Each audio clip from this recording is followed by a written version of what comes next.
Demokrasi mendapatkan ancamannya saat kekuasaan memanipulasi kesadaran rakyat dengan mengatasnamakan demokrasi. Demokrasi hanya menjadi ritual elektoral tanpa makna dan substansi. Politik dikerdilkan semata-mata demi kekuasaan walau dengan menghalalkan segala cara, yang penting menang. Drama merusak tatanan konstitusi dilakukan tanpa memperdulikan budaya malu demi tampilnya sang anak duduk di kursi kekuasaan. Kita semua tidak mempersoalkan siapa saja maju dalam kontestasi pilpres, tapi tampillah dengan elegan, berkontestasilah dengan jiwa demokrat, bukan dengan merusak tatanan konstitusi. Pemilu semestinya dilakukan dengan kesatria dan gembira, bukan dengan bantuan sang paman, tipu daya kekuasaan, kong-kalingkong keluarga, dan campur tangan ayah yang sedang berkuasa.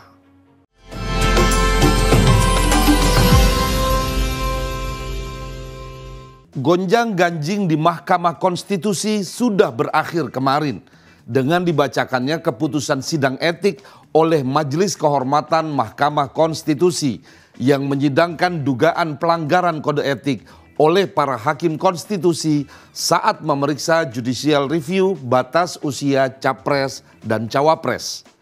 Kita semua sudah tahu kisahnya.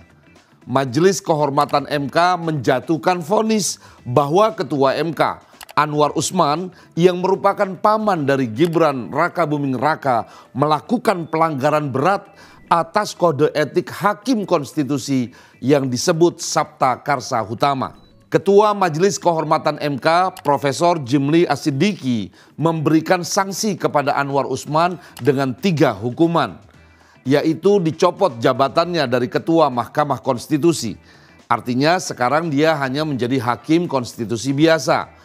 Sanksi kedua, dia tidak boleh dicalonkan lagi menjadi Ketua Mahkamah Konstitusi.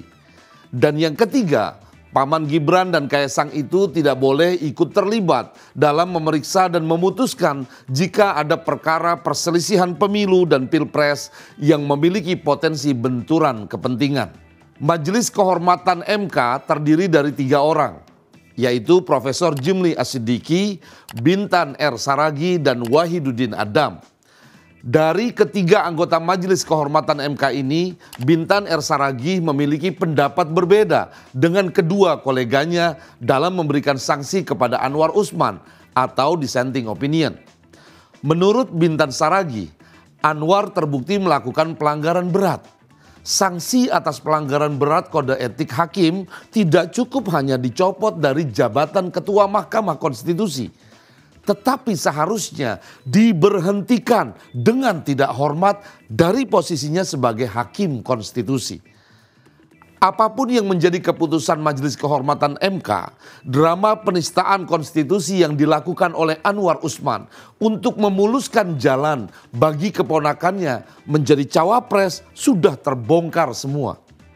Semua publik di republik ini melihat dengan jelas bahwa Gibran menjadi cawapres berpijak pada hukum konstitusi yang cacat, yang secara etika dan moral bermasalah legitimasinya. Sampai kapanpun Gibran akan dicap sebagai pemimpin muda yang tidak memiliki legitimasi moral. Hilang sudah harapan anak-anak muda yang mengharapkan adanya dunia politik yang bersih dan fair. Anak-anak muda yang menginginkan politik gagasan dan inovasi kehilangan figurnya. Karena sang figur lebih memilih politik culas demi kekuasaan politik dinasti yang disokong kepentingan oligarki. Saya sendiri miris dan sedih ya melihat Gibran yang dulu saya harapkan menjadi pemimpin masa depan. Ternyata sama saja dengan anak-anak pejabat borjuis yang lupa asal-usulnya. Apalagi jika pasangan Prabowo Gibran nanti memenangkan kontestasi dan berhasil menjadi presiden dan wakil presiden. Peranan Gibran tak lebih hanya sebagai tukang stempel. Saya ulang ya, Gibran hanya berperan sebagai tukang stempel. Bukan lagi tukang parkir seperti seragam yang pernah dikenakannya.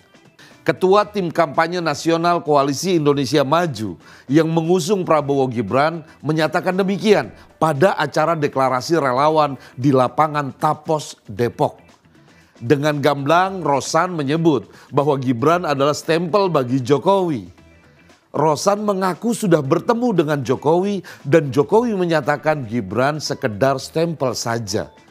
Artinya semua hal yang akan dilakukan oleh Gibran adalah atas arahan Jokowi. Semua program, kebijakan, bahkan keputusan semuanya Jokowi yang menentukan.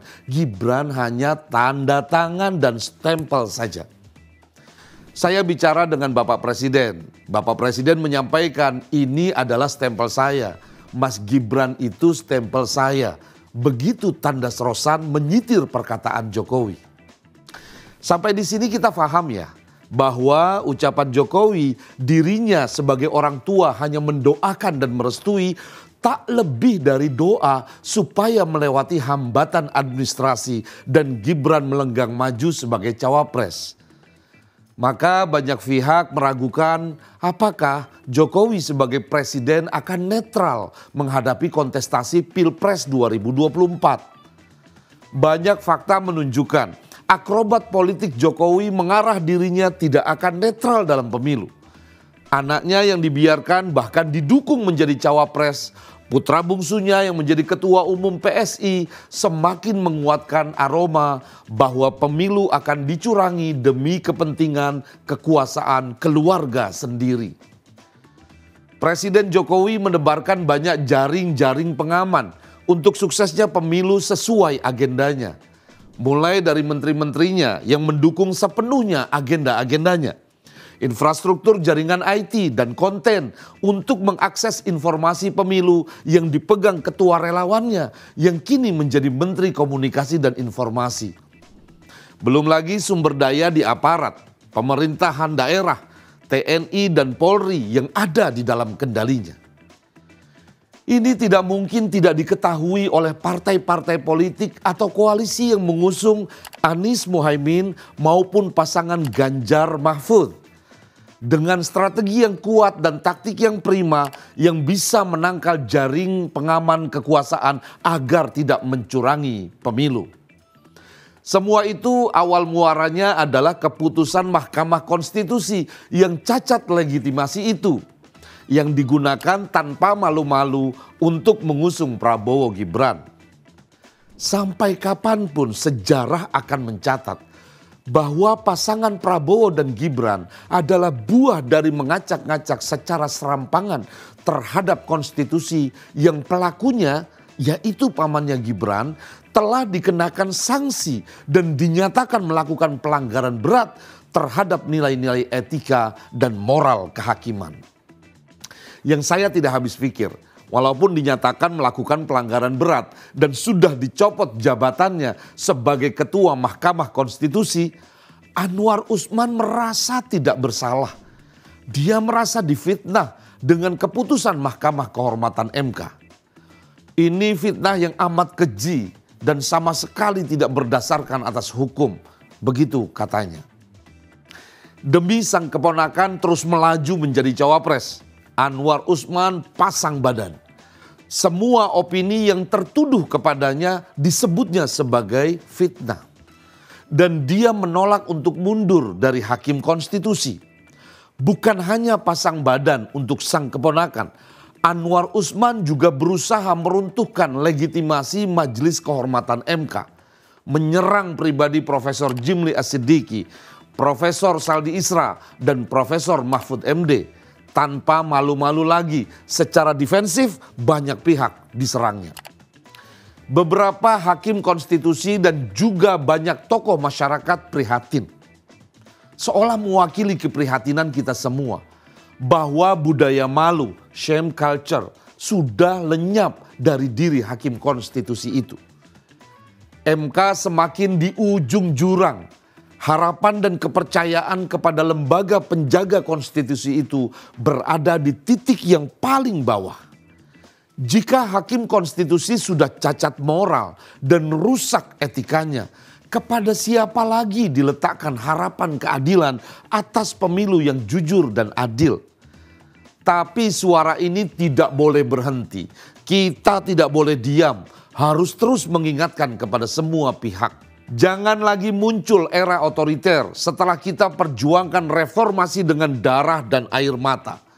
Demokrasi harus terus kita jaga, walaupun kita harus berpisah jalan dengan orang-orang yang dulu bersama-sama mendukung Jokowi menjadi presiden 2 periode.